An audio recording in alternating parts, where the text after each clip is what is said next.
WUSA 9 Weather Watch Alert is sponsored by Morgan & Morgan.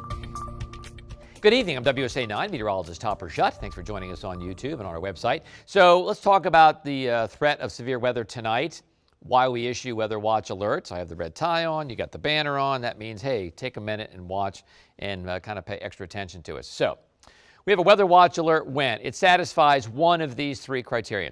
In this case, it satisfies all three. Now, yesterday I only had two of the three checked. I didn't have life-threatening weather possible, but since yesterday, I think the threat of damaging winds a little higher, threat of an isolated tornado a little bit higher. So in this case, a weather watch alert checks all three boxes. Again, it doesn't always have to be life-threatening weather. It can just simply be more of a nuisance, maybe a wet commute, maybe wet at the bus stop. And then, of course, also it can be just a dynamic situation where things are going to change. You need to check back with us frequently. So it ticks all the boxes today. Okay, so what are the threats for tonight? Oh, they haven't really changed much. Heavy rain, moderate. Storms, moderate. Tornado, low, but it is on the table. It's just hanging on by its fingernails, but it's on the table. Damaging winds, though, a bigger threat. That's low to the moderate range for tonight. As the storms go through, we think maybe more of a straight line wind is going to be a better chance for severe weather. Now, this is the radar past couple of hours, and this is what your eyes should be drawn to, the reds, the yellows, the oranges. These are the heavy storms out in portions of western West Virginia, and parts of Ohio. So this is associated with the first front, and it's this front that I think is going to roll through here and give us the best chance or highest chance for severe weather between about 10 p.m. rather than 1 a.m. So this is pretty heavy activity between Charleston and Morgantown, still just hammering west of Pittsburgh. Look at all the flood warnings they have. You got flash flood warnings across much of this area. They've had big time downpours. Some of the rainfall in this area over 1 inch to 2 inches per hour, and that has caused some flooding. So we'll kind of go into some of these storms for a minute. Again, we just have light activity around the immediate metro area, so nothing to worry about yet. But these storms, we'll time them out for you. Again, 10, 11 o'clock tonight. Let's zoom in for just a minute. We're going to kind of zoom in on this storm. This is one that I kind of highlighted just a minute ago. Pretty heavy storm, pretty heavy cell. You see the red and the orange, and again, that's why we've seen flash flood warnings, because these storms are producing some pretty big rainfall and not moving quickly west to east. They're moving more kind of training up from southwest to northeast. So let's figure out just how much the rainfall rate is. We'll kind of highlight that right there. So we got rainfall rates 1.34 inches per hour. That's pretty heavy. One down towards 79, we got rainfall rates of 1.342. But even the orange is pretty heavy rainfall rates, about ½ inch per hour. So all these are moving east, but also east-northeast. And again, they're creating a lot of flood warnings in West Virginia and parts of Ohio. And again, this is what we're sort of worried about as it moves through between 10 p.m. and midnight, or 10 p.m. and about maybe 1 a.m., depending on where you are. So let's kind of go back here. Let's just update it. So let's go back a little bit and talk about where these are going to go, and why we're kind of worried about this activity, because this is a big line of storms. Now, again, it's still many hours away. I mean, if you want to take a walk, outside right now, you can. If you want to grill, I'd grill fast. You can do that. These storms are still, pretty far away. We'll zoom back out again, and you can see them moving. They're still way out. They're even west of Elkins at this point. So we have several hours before we have to worry about these. But this is the line with the first front that I'm most concerned about in terms of the potential for severe weather. Again, for us, in town right now, there's not a whole lot going on. I mean, we have some showers pushing through, but most of those are gone. A couple of showers out toward Winchester, and that's just light activity. Notice you don't see the bright colors. When you see the bright colors, that means heavier rain, more intense storms, but this is not a huge deal. We'll zoom in a little bit. Front Royal, Winchester, Berryville, just to the west of Upperville, got some sprinkles. But let's put that in perspective. Remember, we queried the ones out in West Virginia, rainfall rates 1.34. I mean, the heaviest thing we can find is maybe right there, just to the west. That's 0.06 per hour. So these are very light showers, and they're going to continue to move off to the north and the east. So we have to wait another 3-4 hours to get the big storms in the metro, and they are coming. Okay, so let's talk about that. So again, there are the showers right now. We're seeing a little bit of yellow popping down toward Culpeper, but for the most part, we have a few hours before anything gets crazy interesting, and it will get crazy interesting. Okay, so let's talk about that. Let's talk about the history of this system. Look at the severe weather across much of the southeast. We showed you a video at 4, 5, and 6 o'clock. So these are wind gusts. This is a possible tornado south of Jacksonville. We showed you a video of flooding in Tallahassee, a possible tornado in Alabama, and big storms overnight in Augusta before the Masters. It delayed the Masters, but now they're in pretty good shape as all this is pushed off to the east. I think we can actually query this. This is just kind of fun, really, at this point. Let's just query some of this. The possible tornado was down just south of Jacksonville, okay, and it's visual confirmation of a tornado in the World Golf Village and Trailmark subdivision on Via Media and social media. Okay, so visual confirmation, pretty cool. In the World Golf Village. Sounds like a nice place to be, doesn't it? Now, in terms of rainfall and flooding, I've queried some of these. They're not crazy strong winds, 40, 45 miles per hour. They're 43 miles per hour. Go over in Alabama, we got 52 mile per hour wind gusts. We'll go further down off the coast of Florida, 63 mile per hour wind gusts. That's pretty impressive. So all of this is moved through and is headed our way. But again, it's going to lose some punch before it gets here, and we just have that 2-3 hour window that I'm most concerned about. But I am concerned about that. So moving on here. Here's Futurecast. Here's 11 o'clock tonight, and this is just updated since our 6 o'clock show.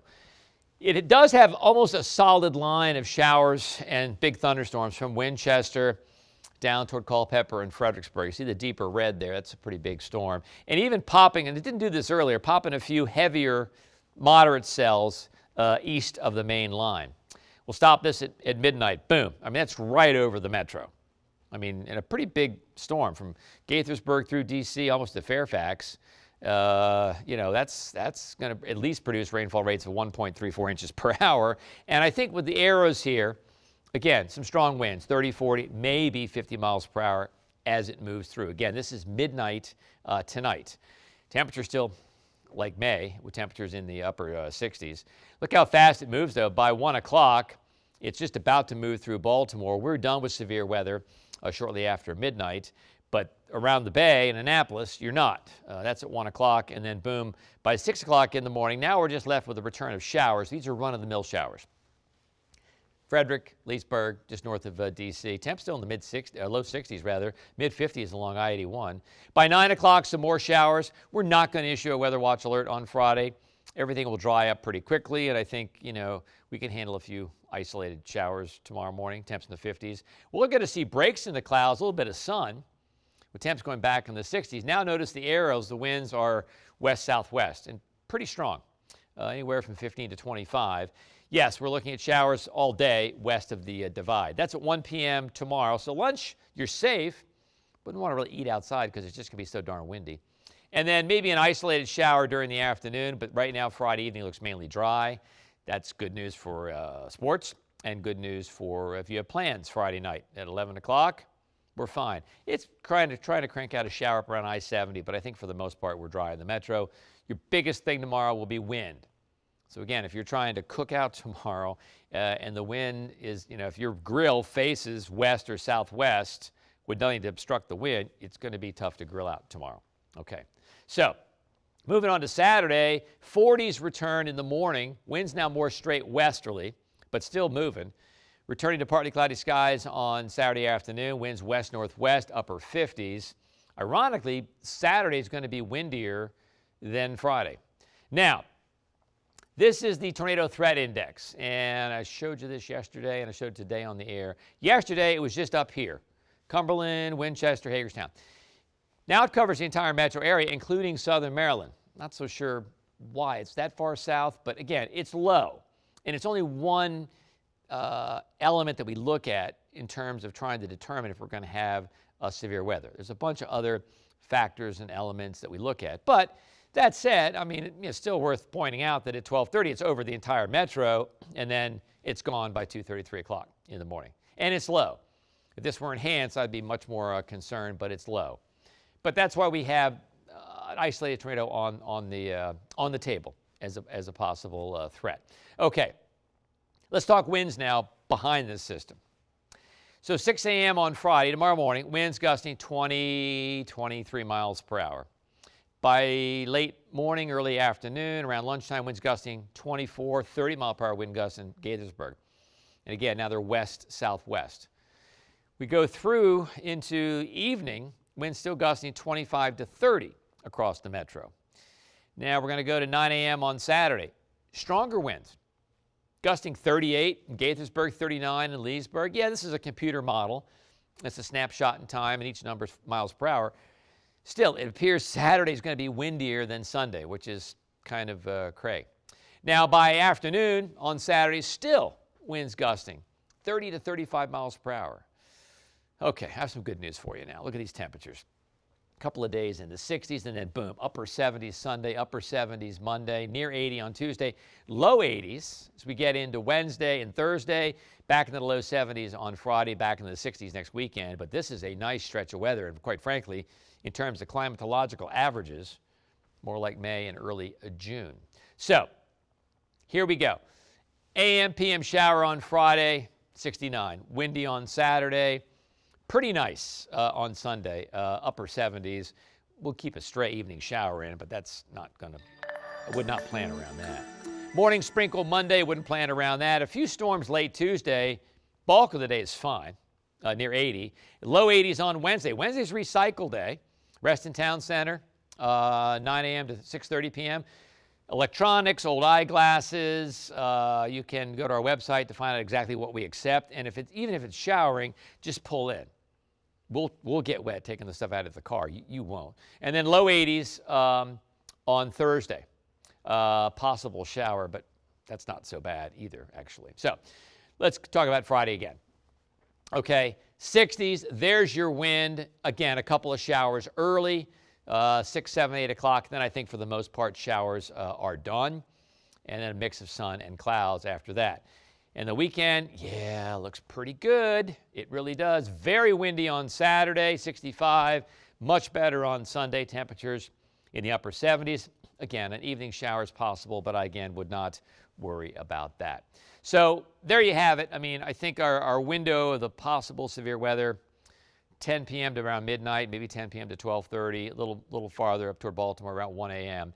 If anything changes, we will jump back in. We might do a streamcast after the 11 p.m. show if warranted, and we'll let you know at 11 o'clock if that is going to be necessary. But take this time, take a walk around, take a walk before bed, no worries. But just be advised that if you go to bed early, some thunder and big winds may wake you up around 11:30, 12 o'clock tonight.